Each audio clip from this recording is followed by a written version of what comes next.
It starts quietly, no one really notices at first. You're a child, maybe about 7 years old, and one of your parents isn't doing well. They might be struggling with anger, addiction, or just seem empty and distant. Without anyone saying a word, you make a choice in your mind: if I don't take care of things, no one else will. You don't actually disappear, but you change inside. You stop acting like a normal kid. You smile more, cry less, and learn to notice what others need before you think about yourself. You basically act like the adult in your home much earlier than you should. And people around you praise you, they call you responsible, mature, strong. But no one asks you what that cost you. Psychologists call this parentification, when a child ends up taking on the emotional or caregiving role that an adult should have. Instead of adults supporting you, you spend your time trying to support them. And this changes how your brain learns to respond to people and situations. Because you've had to look after others' feelings, you become hypervigilant, always scanning to see when someone might get upset. You learn to walk on eggshells. You start thinking that love means giving and that your own needs are less important. So instead of being seen for who you really are, you become the good child, the one who performs well, stays quiet, helps others, and doesn't ask for anything. You get so good at this role that even you forget it's just a mask. But deep inside, something still aches. The part of you that was once a child may quietly wonder, why didn't anyone protect me? As you grow older, the effects don't disappear. You might avoid depending on others because you're used to doing everything yourself. Push people away because you don't trust that others will be there for you. Have trouble enjoying happy moments because peace feels unfamiliar. Feel like you only matter when you're being productive because that's how you learn self-worth. Worst of all, you might not even realize you're still stuck in a survival mode. Because when chaos becomes normal in childhood, your nervous system begins to treat it as the baseline. Quiet, calm moments can feel wrong or suspicious, as if something bad might happen. This experience isn't just sadness, it's a kind of emotional trauma that shapes the way you see the world and yourself. Knowing what happened and how it changed you can help you stop repeating the old survival habits that once helped you survive but now hold you back. Complex trauma changes the way you see the world and, more importantly, how you see yourself. You might wonder, why would any child choose to feel this way? The answer is they don't choose it on purpose.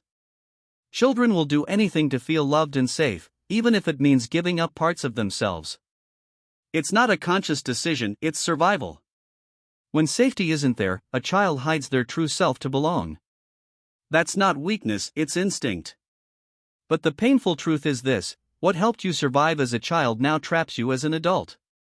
Many of us are high-functioning adults, but deep down our hurt inner child still affects everything we do. We work hard to earn love. We stay quiet to avoid being left. We take care of everyone but secretly hope someone will finally ask, "Are you okay?" We imagine someone noticing our pain and holding us when we finally break down.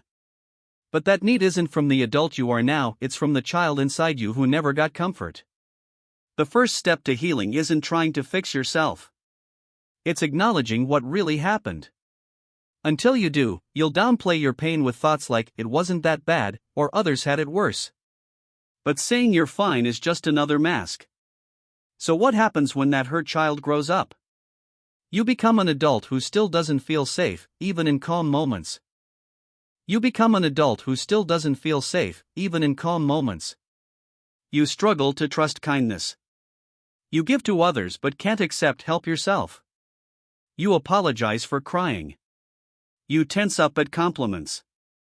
You mistake exhaustion for success.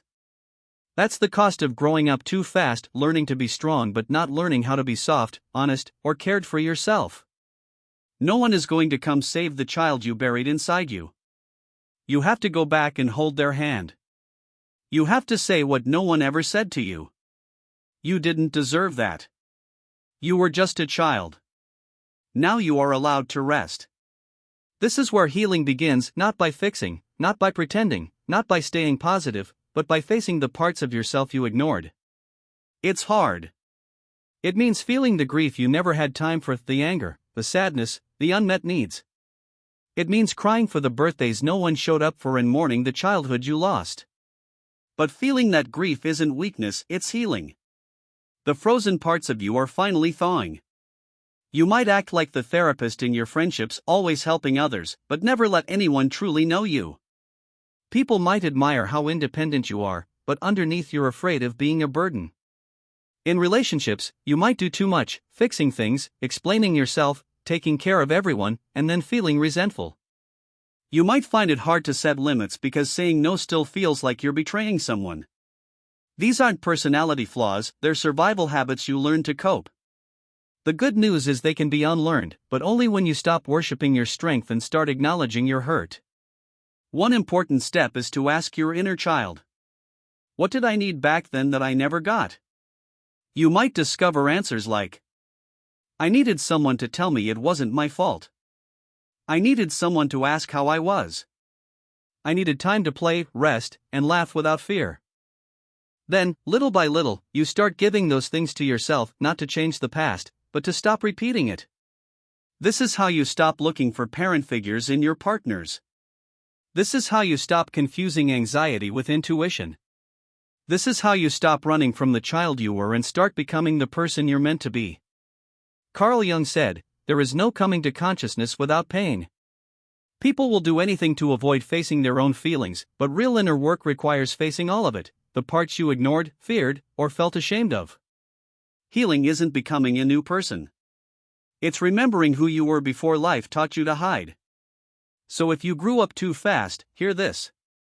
Your maturity wasn't the problem. The problem was you didn't have a choice. Now you do. You can choose softness. You can choose rest. You can choose to stop managing everyone else's feelings and start caring for your own. It won't happen instantly. Some days you'll feel like that scared child again. That's okay, it means healing is happening. Let that child come home. Let them cry. Let them play. Let them feel seen. You're not broken, you're becoming whole. And now you finally get to grow up in a new way. Not with pressure, not with fear, but with truth. You didn't get the childhood you deserved, but you still have a future, and this time you get to shape it.